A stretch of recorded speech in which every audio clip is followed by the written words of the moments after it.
The younger brother of James Cameron watched that webcast. So I've cut probably like 3 movies on Final Cut. It has 30,000 views. So far we made $100. Today I'm here with Sven Pape. Thank you so much for being here, and how about you just tell everybody how you got started into filmmaking? That's a long story. So I originally come from Germany, and I grew up. And when I was about 15 years old, I moved to South Africa because my dad was working there for many years. And sort of cinema was my escape. Like new kid in a different school, like uniforms and military haircuts. And I barely could speak the language. So I went to the movies to kind of just find happiness. And it was really the movie called Dead Poets Society that really inspired me to become an artist or a filmmaker. And I knew from that point, this is what I want to do. Like these emotions that I'm feeling on the big screen, I want to be part of creating them. And so I did a couple of internships in South Africa at my dad helped me out getting internships at his car company, and I went straight to the advertising, film, all that stuff. I interned at the advertising company for the car company, so I went to Cape Town for a couple of months just working there with the film producer, and then after that I started applying in Germany. And I was too young to go to film school, like the Berlin Film Academy. You had to be 21. I was 18 at the time, and so I did the next best thing, which was communication advertising. Liked it, but it wasn't enough. And so after I did my diploma, I started applying to other film schools in the States. Got rejected the first time around. I only applied to USC. Then I got smarter, I applied to a bunch of them, and I ended up going to AFI, the American Film Institute. And never left. I stayed in LA since then. And after I graduated, I worked on an indie film, kind of behind the scenes, doing a webcast of showing what it's like to shoot an indie film. We were kind of the first ones doing this. This was before YouTube. And luckily, the younger brother of James Cameron watched that webcast. And I got a call and they said, hey, we're interested in doing something like this on Jim's next movie, which was supposed to be Spider-Man.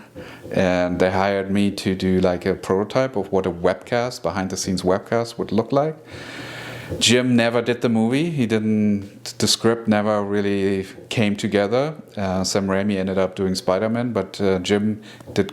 His next project was his passion project called Ghost of the Abyss, where he went back to the Titanic, did a 3D IMAX documentary. And I was on the research vessel doing webcasts of his dive missions. And then I stayed on as a night assistant, digitizing, hours and hours of underwater footage. And I started cutting secretly. And I cut the opening of the film. And at some point I had a chance to show it to him. And I got hired as an editor on the film. And that was sort of my start, becoming a filmmaker editor. Wow, so your start was editing for James Cameron. That was my first real paying gig, is working for James Cameron, because the indie movie I did for free. That was just a favor. So when you said you secretly were crediting it, how did that work out? Well, I was the night assistant, and we had 3 Avid systems, so 3 editing machines, and we only had decks for 2 of them. So I was digitizing the footage on 2 of them, and then I actually snuck into Jim's office and started teaching myself Avid and started cutting. So I had like a secret bin in there where I hid all my cuts, and one day Jim walks into the office asking the producer to see something. Nobody had cut anything. Like the producer, the editor that was hired on the film, who's a good friend of mine, and he's super supportive. He was still selecting and figuring things out. They also were kind of waiting for Jim to tell him what this is about, because it's a documentary, there's no script. They were kind of thinking Jim was going to cut it. And so the producer didn't really have a good answer, and I was sort of in the back of the room and said, hey, if you want to, I could show you something. I was playing around with the scene. He's like, show me. And I was like, well, you have to get off your seat because it's actually on your machine. And then I showed him the cut, and he didn't look at me. And I thought, okay, this is the moment I get fired. He looked at the producer and said, this is not how the film is going to be frame by frame, but it's a good start. And then meeting was over. And the next day the producer calls me in, and I thought, okay, this is the moment I get fired. And she said, well, Sven, I don't know if this is the way it should have happened, but Jim wants you to become an editor on the film. And so I became actually the second editor on the film, and then we hired one more editor. I had my own bay next to Jim's office, and I got to be part of all the meetings and the screenings, and yeah, cut a good chunk of the film. Wow, that's quite the story. Yeah, it's good. And I love Terminator, and I really enjoyed Titanic, but I was never like a huge James Cameron fan. Like, I was more like George Lucas, Steven Spielberg. But it was just an opportunity that came my way, and I was like, yeah, I wanna do this. And yeah, I mean, I never, like, back then, I just was like, I didn't care if they would fire me. So having that sort of attitude of being young and naive, I was just willing to just do whatever I felt was right, like taking chances. And so you have your own YouTube channel. This guy edits, where you break down basically editing and stuff like that. What's the timeline like from working with James Cameron to deciding you want to start your own channel and kind of building your own influence? Yeah, it's a lot more that happened between those two events. So I ended up working for Jim for 3.5 years, and then I directed my own film, and then I was broke. I had no money, so I needed to get back into editing, and I started really at the bottom again. Like, I had no agent, I wasn't in the union, so I started cutting reels for actors, and then that moved into a couple of bigger things. I ended up getting a deal where I helped a TV production company in reality, where I cut their sizzles to pitch new shows in return of free office space on a studio lot.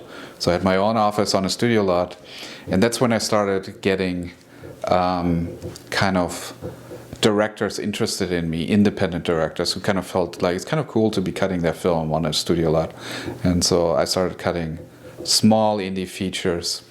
Meanwhile, I had kids, and at some point these kids grew up to a point where they went to elementary school, and my little daughter started playing around with YouTube. She actually had a YouTube channel about toys, My Little Ponies, MLP, and it blew up. Like, she was one of the top 10 MLP YouTubers, and I was kind of just watching that and realizing, oh, she wants to buy her own camera, her own lights, and she has the money because she's getting AdSense from YouTube.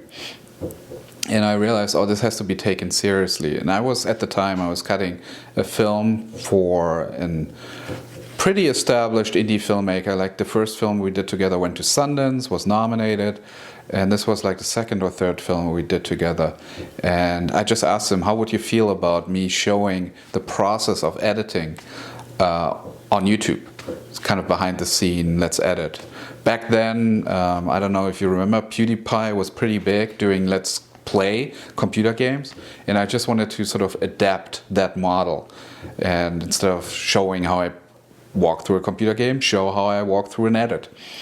And the director, Mark Webber, was open to the idea. He said, yeah, do a couple of episodes, show them to me before you post them, which I did. I shot like 3 episodes back to back within a week, showed it to him. And he said, this is amazing, I love it. I learned so much about editing myself. Feel free to do whatever you want. He was still shooting, so he gave me kind of carte blanche that I could, whatever I'm cutting while he's still in Philadelphia shooting, I could do an episode. We kind of agreed on a couple of episodes that or a couple of scenes we weren't going to show, but he gave me basically permission for most of the film to show the process. And that sort of started the YouTube channel. I had a couple of thousand views. I experimented with getting some film blogs interested in the videos. And then really when I did the video on Walter Murch, who's a very famous, iconic editor, who wrote a book called In the Blink of an Eye. And the theory is that you could be cutting whenever an actor is blinking, because the theory is that when they're blinking, they have finished a thought. And so if you let an actor complete the thought and you don't cut before they're blinking, the audience will have the same thought. They're feeling the same thing. So I made a video about this theory, and I was showing a scene where I was applying this with the scene that I was actively cutting. And that was the first video that kind of blew up, in the sense that overnight I had like 1,000 subscribers more. I had maybe like 5,000 to 10,000 views within like a couple of days. And it was because a film blog called No Film School picked it up and wrote a little thing about this YouTube video. And once I figured out, oh, it's about like teaching or showing people like editing concepts, that I was able to like grow the channel and have consistently have film blogs linked to it. And back then, film blogs was very important for YouTube traffic. Once you had that, then the algorithm would pick up on that, and then YouTube would start pushing the videos as well. So did that for a while. The movie finished, and after the movie finished, I was like, what am I going to do with this channel now? I had maybe like 20,000-30,000 subscribers at the time. And I started thinking, what's the bigger picture? Like, how can I make it accessible to even more people? Maybe people that are just interested in movies, that don't really know much about editing. And I started to apply some of the successful YouTube formats that were hip at the time, like Every Frame a Painting and Nerdwriter. They had the video essay, which is like kind of a meditation on a theme, where they like talk about whatever, like how Curacao uses white shots could be like a theme of Every Frame a Painting. And so I would apply that to editing, and I started taking bigger movies and looking at them. And one of the early videos that I made was on Dunkirk, the Christopher Nolan movie. And after a while, I released the video on the day Lee Smith won the Oscar for Dunkirk at Best Editing. And the video blew up on Reddit, but only like 20,000 views or so. And then for some reason it got shut down on Reddit, because you're not supposed to, I don't know, promote videos on YouTube or something like that. And it took a couple more weeks before YouTube caught on that the video has actually an interest, like a mainstream interest. But eventually it did. And after, I think, maybe like 2-3 months, the algorithm just took it on, and by now it has like 2.5 million views. So that was one of the early videos where I really started to realize, okay, this is bigger than just like for a niche audience. It could become a little bit more mainstream as an idea. So I kept doing videos like this with some success for quite a while. It recently got a lot harder. The algorithm has changed, and there's a lot more competition on what people want to watch every day and what they get offered. But we're kind of adapting to it, and we're figuring out what's like how we need to innovate the channel to stay relevant. So I know you like to use Final Cut Pro to edit. Yes. Any of the movies you have worked on, did you edit them in Final Cut, or did you have to use something? I have. Yes. So I've cut probably like 3 movies on Final Cut. The new one, Final Cut 10. And I really loved it. It was very straightforward. I mean, it is my favorite editing software because it's the fastest in terms of just being really intuitive with the footage. It's not a lot of behind, like, media management and track management and all that stuff falls away. And so I really like it. I use it exclusively for YouTube because it's just faster. But I'm also I still was cutting features on Avid. I'm cutting a feature now in the summer on DaVinci, and I did all the training on it, and it is a really powerful software. Like, DaVinci is powerful. It's kind of the Final Cut 7. It would have been the Final Cut 8 if Apple would have decided to go down that path to stick with the sort of track-based editing. And it is incredibly powerful, and it's very well designed. But it's still slower. It still has tracks.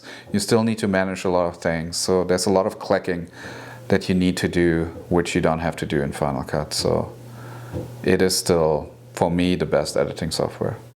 Cool. For let's say an editor today who's trying to just now learn and start, what do you think the best editing program would be to learn, considering the future of editing and what might be used the most? Yeah, I mean, it depends on what they want to do. If they want to do a lot of corporate stuff, which most of the editors will do because it's where the money is. Like, you can fairly easily build a career by doing brand editing, corporate editing, and you can start with small brands and work your way up to bigger brands. And that whole market is kind of taken up by Adobe Premiere.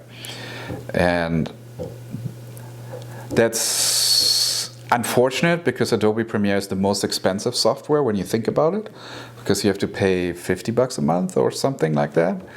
If you want the full suite, it might be higher. I don't really know. But you end up spending, over the course of 5 years, you're going to be spending thousands of dollars on a software that any other software you would be paying, like DaVinci is for free. You could be cutting full in DaVinci for free. If you want to upgrade to the studio version that gives you a couple extra perks, it's $300. Final Cut is $300. It's like, I paid that, I don't know, 10, 12 years ago, and it's still, I still get every upgrade, everything is updated for free. And it is the fastest software in my mind. So, would it be smart to recommend Final Cut? Not if you really want to like just make money and be competitive in the marketplace when it comes to brand and corporate video, social media. But when it comes to cutting features, you're going to have a lot of choices. It could be Premiere, it could be DaVinci. Like I said, I'm cutting a feature in DaVinci now and it's ready. Like, I feel like the software is ready to do feature films. And the great thing about it is you do everything within the ecosphere in DaVinci. You do the color, the sound, the special effects, motion graphics. It can all be done within. And color is at the highest level. Like, if you use any other editing software, you're eventually going to end up doing color in DaVinci, most likely. So I think it's the future, and I think it's the one to watch out for. That's awesome. So you have your course, the Go-To Editor, and in that course you teach DaVinci Resolve, right? Yes, because it's free. Yes, and so when people join it, they can get the thing for free and to edit on, and that's awesome. How did that course all come together? Well, it's kind of the next step. Once you're a YouTuber, you can't really rely on the YouTube channel to sustain a business. It just doesn't make enough money. The AdSense has been going down ever since. Sponsors want to pay less, and it's also not that great to work with sponsors, because then you're obligated to them and you want to be obligated to your audience. So it does make sense to think beyond YouTube. What do you do with this audience that you're building? And so the next step really is to build a course that gives value to them, where they feel like it actually makes sense for them to invest in the course. And I was thinking about what is the type of editing that I can teach? What's my experience? And sort of the name Go-To Editor is very, very much kind of an organic development in my career. Like, when I worked with Jim, I was a young film student, naive or whatever, but somehow he would trust me enough to hire myself.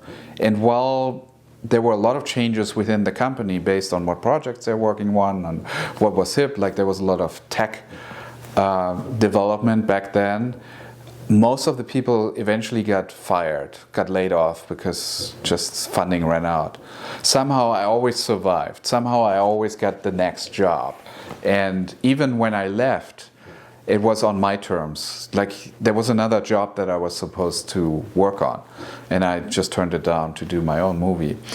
And so there was something that I've been doing or acquired that kept me being, in a way, indispensable or valuable. And it's something that then later, when I worked for big TV production company, a producer actually pointed out to me and said, Sven, you're my go-to editor. You're the person that I call when I have a new show and I need an editor to like cut a pilot or pitch it to a network or whatever. So I want you to be available to me at all times. When I call, you tell me what your rate is, but I want you to be available. And so we made that deal for 4 or 5 years, that I was her go-to editor. And that stuck with me, that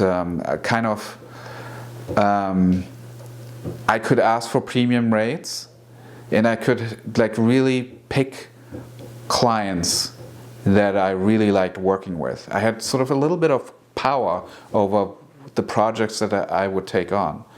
And this is kind of what I want to teach in the course, is like, what does it take to be such a creative, strong partner to a producer or director? Why do they always work with the same editor? Why do they keep recommending them to other people that ask them, hey, who can, I need an editor, who can you recommend? You want to be sort of on the top of the list. And there are certain values that we teach, certain techniques and editing concepts. And it starts off with the fundamentals, but it ultimately boils down to great storytelling and great soft skills or human skills, like really understanding what it takes to be a creative partner to a director. Because in the editing room, you cannot be lying. Like, you have to face the truth of the film, and you have to fix all the challenges and the problems. And it's kind of the only space where the director can show weakness. The director can show weakness on the set because there's no time, and you want to have somebody in charge telling everybody what's happening, what's going on. It's a completely different dynamic in the editing room. And you have to be protective, you have to be listening more than talking, you have to be excited to try anything. Like, you would never say to a director, this is not going to work. Like, we shouldn't even try. You should never tell the director what to do. You should show him. You should say, hey, I worked on this scene and I think this could be a cool thing. And then let the director decide whether they agree or not. But you're really a creative force that helps them just push their vision further. And these are the types of skills that we identify and teach in the course. And it's very hands-on. Like, you're working with actual footage of feature films and documentaries that I cut. You build your own story arcs. You get reviews, peer reviews, and then scene evaluations from us. You get to qualify for editing boot camps with real directors who have actual feature films and documentaries that they're hiring. And so far we've had 9 directors present a project, budget up to $500,000 so far. And every time the director did a boot camp, they ended up hiring one or more of our students. That's and so cool. So it's a very like industry near course that's really trying to bridge the gap between the idea of learning to edit and actually working in the film industry. That's awesome. Earlier you were talking about you branched off and made your own movie. What was that process like? And 'cause right now I'm currently trying to write my first feature film script, and so it's like you're saying you pretty much went broke. I'm assuming that's kind of the very very common when people, because you didn't branch out for a budget, right? It was all your own dollar. It wasn't. We had investors too, but I put a good chunk of I put up maybe 50 grand of my own money. Budget was maybe $500,000. But yeah, it kind of was, I mean, I'm glad I did it, because I knew back at the time, if I don't do it now, I'm never going to do it. So it was very important. I was like in the early 30s back then when I did my first feature to do it. It wasn't my script. It was a script that a friend of mine found who was a producer, and he said, hey, do you want to do this film? And I'm like, sure, let's do it. And it did reasonably well, in the sense that it got out there. It was in theaters. It actually premiered at the Chinese theater, and it had a good distributor that was very supportive, but it didn't make much money in the theaters. So financially it didn't do well. But it was also, I felt like I'm still so early in the process of a storyteller as a filmmaker that I wasn't really ready to really know what a good film is. Like, you kind of know because you see great films, Martin Scorsese or whatever. You're like, oh, I get it. I see a good film, so I should be able to understand what a good film is. But to actually make a good film, that it takes so much experience and craft and authenticity, all these levels, that I was just falling short on many, many levels. And in that sense, it's just an ongoing process. And if I would give you some advice on how to make your first feature, make sure you make a couple of shorts first, because you're going to learn just as much about how to tell a story, what it takes to get a crew together, how to shape performances, all these things on a short. But there's less at stake. Like, the budget is smaller. It doesn't have to make its money back, all these things. And just do a couple of shorts, get really good, and then do your first feature, because you'll be better prepared. I see. Thank you. There's a video I saw recently, a YouTuber, you might have seen it, where it was like he made short films and he was winning these awards, and he's like, all right, I'm ready for the next move. I'm gonna make my own feature film. And then he said it was just a big disaster, and he like lost all of his money. And he was actually buying all the copies that were on eBay to destroy them, because he didn't want anybody else to have them, because he was like, oh, it was just horrible. It was like a 30-minute documentary of his experience. I thought it was pretty cool. It shows the effects it can have trying to make your own film too early. What would be your biggest advice for aspiring editors out there? The biggest advice would be to edit. There's a lot of people that want to be editors who don't edit. They're always like, well, if somebody hires me, then I will edit. No, you have to edit first. And you have to always be editing, because you got to put in your hours. Storytelling doesn't come with reading books or watching videos. It comes with you being confronted with the material and trying to shape it, trying to enhance a performance, trying to make a script better, understanding subtext, understanding motivation, dynamic shifts, pacing, all that stuff you can only really learn by doing it. So my advice would be, start editing today, and there's so many opportunities for you to get access to footage to start cutting. With AI involving so much, do you feel like there's any threat to editors in the next several years, or do you feel like editing is something that there's no way computers could take over? I'm pretty sure that I'm pretty sure that computers will be able to edit successfully. So in a way, it might be a threat to a lot of editors, especially like at the bottom and the middle, where a lot of the editing is just like trying to cut down long interviews or segments and making them shorter and making them kind of usable in like social media or whatever. However, I think the biggest asset of artificial intelligence is that's going to assist editors to tell better stories. And I think that the best hedge against AI is, first of all, to learn it, to use it, and to become better and faster. Faster is almost more important than better, but being good ultimately is the only way you're going to like really rise to the top. And AI will only help you. Like, we just did a video on Oppenheimer, and we needed to get it done in 10 days. And I had an editor cut it for 10 days, and it still was like a really long, just kind of a string out of the video. It was like in 1 hour. So I had to take 20 hours. On Friday, I started Friday morning, and I released a video at 7 a.m. on Saturday. So within 20 hours, I had to turn that 1 hour string out into a 15-minute video that's like fully polished. That string out could have been done by AI, or will be done in AI within a year or two, no problem. Like, it would have been a better string out than what this particular editor did. And this is a good editor, but it just took a long time for them to really figure out what is it that the story is about.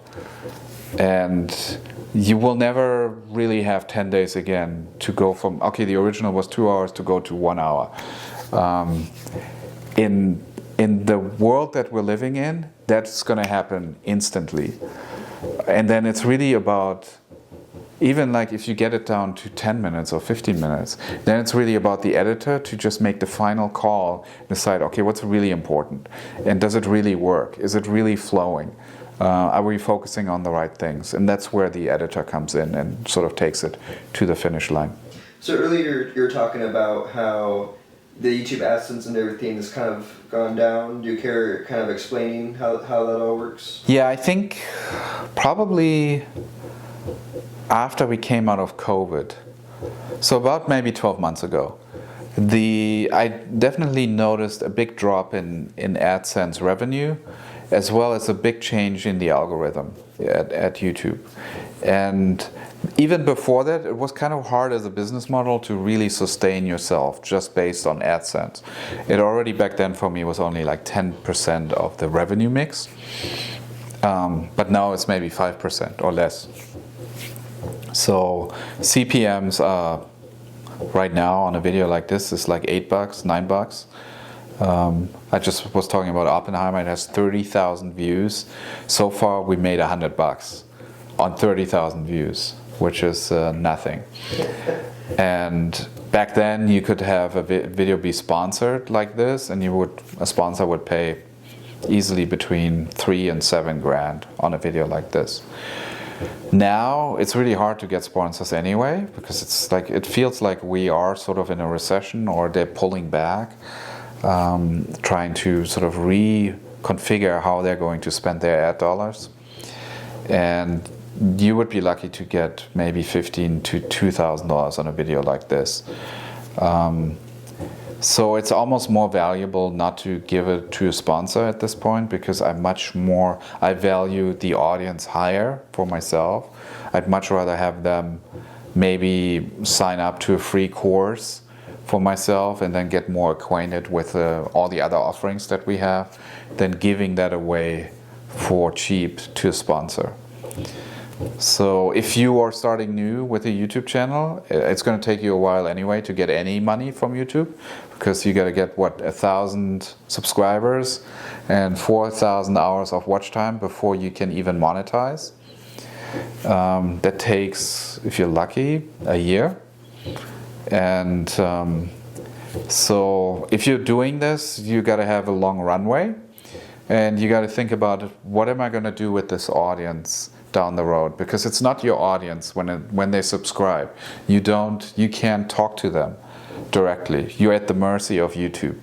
Even if you put out a video, there's no guarantee that your subscribers would actually be notified. So you got to find ways how you can get the core audience to an email newsletter or to another platform where you can actually communicate with them directly. That's all the time we got for today. Thank you so much for doing this podcast. I'll have all Sven's information link in the description below. Go check it out. Is there anything final thing you'd like to say? I'm excited about your new channel on Final Cut. There are not enough Final Cut Pro editors out there, and I hire exclusively Final Cut Pro editors. So good luck with the project, and this was fun. Thank you.